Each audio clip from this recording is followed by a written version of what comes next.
Hey beautiful people, I'm back with another Love Island review and we're looking at last night's episode. Like, wow. So quite a few things happened in last night's episode. We're going to get through it. If you guys keep coming back for these Love Island reviews and you haven't subscribed, don't be a hater. Press that subscribe button. Thank you very much. You're looking good. Feeling good. Okay, so we knew yesterday that either Joanna or Michael were going home, and there was also the possibility that they were both going home because whichever one got left behind, there was a possibility that they might choose to leave too. Now, the decision of who got to stay and who got to go was left down to the islanders, and I pretty much knew straight away that if that was going to be who made the decision, they would go with Michael because he'd been in the villa for the longest. For me, it was quite weird while the islanders were debating, seeing Michael and Joanna just standing there side by side of Carolyn. They weren't saying anything. They had very weird expressions on their face. I thought that was quite weird because I would have thought that, you know what, they would have gone to like hug each other, hold each other while they waited, or they'd be looking at each other trying to reassure each other. But there was literally none of that. They just both were kind of actually avoiding eye contact with each other, which kind of let me know that actually whoever got chosen, you know, they would choose to stay. That was like the first signal. Obviously Michael got chosen and he made a whole big spiel about how he'd found everything that he was looking for, and now Joanna was leaving. But we were all waiting like, but okay, you're gonna leave too? And he pretty much ended his speech there. There was nothing about I'm gonna go too, there's no point in me staying in the villa anymore. No. And Joanna called him out on that in a very severe and harsh way, in my opinion.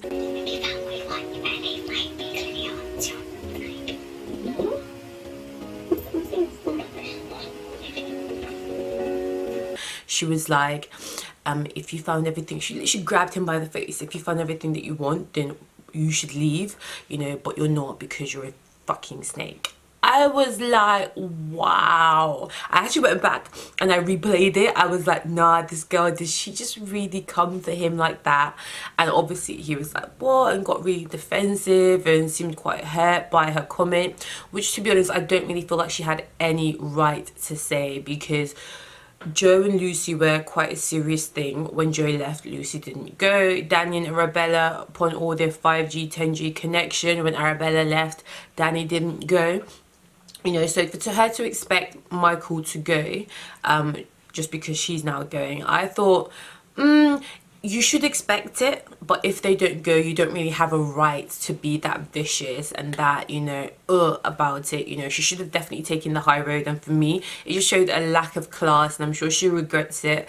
If not now, when she watches it back, I'm sure she's going to regret it. I just thought that was a bad attitude, you know, bad manners, bad etiquette in every sense of the word. I was like, Amber would never. But yeah, I did find that quite interesting, and even after that, Michael still did not go with her, and I can kind of get it. That would be an awkward, like, you know, trip in the taxi home. So you were gonna stay, huh? You were gonna stay. So weird. But yeah, so Joanna's gone, Michael chose to stay, which I think is pretty much what the producers wanted to see happen. And we all kind of thought, okay, so if Joanna's out of the picture, there's now the opportunity for Michael and Amber to crack on, especially as Amber had told him her feelings in the last episode. But it looks like that is not gonna happen, and honestly, I'm definitely here for that, because I know that when you like someone, you tend to ignore their flaws and you tend to ignore the bad signs, you know. And I feel like that's what Amber's been doing. Like, she's completely forgotten that Michael pretty much went behind her back with another girl and then was awful to her about it. So as much as I want him to come back and apologize and realize he made a mistake, I do not want Amber to take him back by any sense of the word. But it seems like Michael is not coming back. I think we just have to all own up and be like, look, he's made his decision, he's willing to stand in it. As far as regrets go, it doesn't seem to have hit him yet. He's riding that Joanna pony all the way at home. So yeah, it was interesting to see how that happened. But just before I get onto that, I will say, like, this episode did make me think actually Michael does seem to genuinely like Joanna. And I say this because when you really like someone, as I said earlier about Amber, you don't see their flaws really well. You don't see their negatives. He was so quick to pull out a list of all the things that were wrong with Amber. She doesn't let me speak. She cuts me off. She laughs when I'm trying to be serious. She's this, she's that, and the other. And look how quick he was to forgive Joanna for calling him up like a snake. Look how quick he was to dismiss that. Even before that, earlier on in that night, you know, when he tried to talk to her about what Amber had said to him about her feelings, she was like, no, I'm done. I can't be asked to talk about this anymore.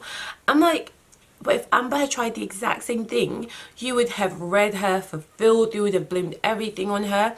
But I think he's obviously so besotted, and I don't think it's a genuine connection at all. I just think he really must be very attracted to Joanna, because he can't see that there's really a lack of chemistry. In my opinion, Joanna's just not into him, and I've said this for a while. He's probably into her, but she's just not into him. I'm sorry. Like, even she didn't cry at all about leaving him. She was just angry that he wasn't leaving with her.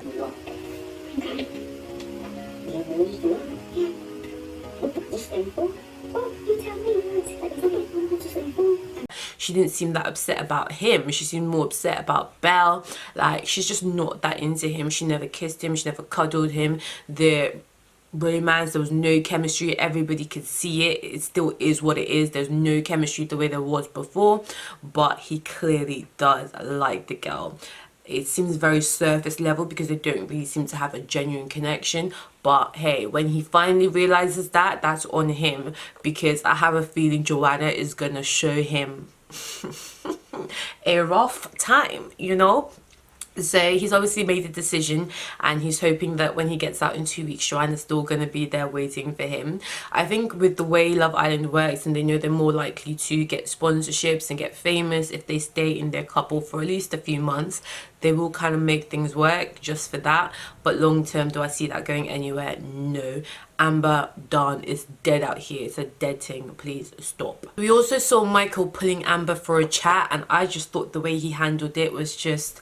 You know, I just think him and Joanna really deserve each other. They really deserve each other. They can make each other's lives miserable as far as I'm concerned. When he was like, sit down, please. Amber, sit down. I was like, ah, is she your dog? Is she your pet? And she was like, sit down. He was like, yeah, sit down. Amber. Oh, no. Sit down, please. Pardon? Sit down. Did she just let him talk to her like that? Sit down. Sit down. Yeah. I was like, rah. You know, when someone really feels like they have you and they can treat you however they want, I feel like that's where Michael is, because Amber's confessed her feelings. He knows that she's not really looked at any other guys. I think it's a power trip for him, because even if he wanted to let her down, he could have been far more respectful, vicious and savage still, and been like, look, no, it's not going anywhere, I just want you to know. But the whole sit down bit, I'm like, look, you have no respect. Like, you I don't know where they raised you. Gentleman Michael can't be used in the same sentence at all. And the way he's trying to treat Amber is the same way Joanna's treating him, because it's just like, you know that person's into you, you don't think they're going anywhere, so you can just be as vicious as you like. I lost all respect for him when he was like, sit down, sit down. To be honest, I didn't have much respect for him anyway left, but I did appreciate that he was brutally clear with Amber. Said what you wanted to say. Yeah.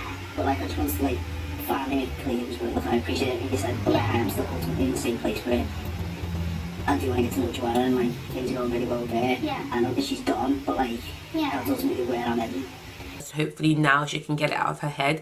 I still think it's a good thing that she told him how she feels, because now she has no regrets. She put her cards out on the table, and unfortunately my boy Michael flung the cards back in her face. I just want her to move on. The prize is right in front of your eyes, Amber. Like, look up. Maybe you can't see because you're probably looking at his waist. Look up. It's Ovi. Ovi is the prize, darling. Please go for him before this new girl who's coming in the villa. You know, she says she's got her eyes on Ovi. Ovi's a perfect type. So we've got 3 new islanders coming in, 2 girls, 1 boy. None of them look that special. We'll find out more tonight. But Amber, Ovi, please make it work. Get that 50k. I did think as well, in that episode we saw Curtis finally choose Maura. For me, there was no surprise there. He seemed like he'd been leaning that way for a while anyway. I've made my decision. Oh. Um, every single conversation we have had, everything that's been happening, I've just felt myself getting drawn closer and closer and closer to you. I still think they're not really that compatible, especially in the outside world, but I think Curtis is quite smart and he's playing the game, and he probably figures that he can get further with Maura than he would have gotten with new girl Francesca. I think Francesca took it quite well. I think Maura, you know, I do like the girl, I'm not gonna lie, she's done some shady-ish in the past, but I do like her, so I was quite happy to see her get what she wanted. I thought Belle and Anton, their situation, I loved that Belle was quite vulnerable when Anton pulled her for a chat, because if she hadn't shown that vulnerability and owned up to her failures and the way that she acted, Anton would probably have just been like, nah, it's done.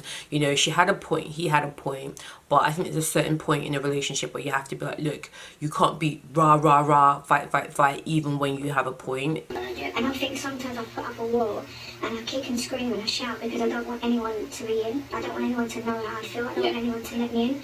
A lot of the time when I'm upset, I make a joke or I laugh or I put a stupid voice on. Yeah. And I do it a lot at home. Like, there needs to be that balance of vulnerability. And when she cried and was like, I put up these walls and I scream and I shout because I want to protect myself, I was like, oh, Belle and Anton. I think that's going to make the public like them a bit more. I am glad that they worked things out, but I thought Molly was being quite shady when she was like, nah, I don't see that working. I think it's weird that they were fighting 1 minute and now they're lovey-dovey the next. How upset Belle and Anton were with each other last night, and then to look over at the Bible this morning and seeing them hugging and making up. I genuinely thought they would never get back together. I thought they were finished. I just don't know about those two personally. I'm not convinced yet. I was like, I think what you think is weird that now you've got a bit of competition for the 50k. They literally, her and Tommy were literally riding, you know, the only couple, strong couple in the Villa train all the way to the finale. They thought that money was theirs, they thought it was in the bag, and now Belle and Anton are emerging as, you know, quite a strong couple. So I feel like Molly was being a bit bad-minded there. We'll see, we'll find out a bit more, but I thought she was quite shady there. I think that's really all that happened in last night's episode. It's worth talking about. The main thing was obviously Joanna leaving, Michael choosing to stay, and Michael completely ending with Amber. I hope my girl Amber moves on completely. She can do so much better. Michael and Joanna definitely deserve each other. They can go and make each other's lives miserable. Thank you. I'm Mimi Justine. We're looking good and feeling good. Make sure you subscribe before you go, and I'll catch you guys in the next episode review.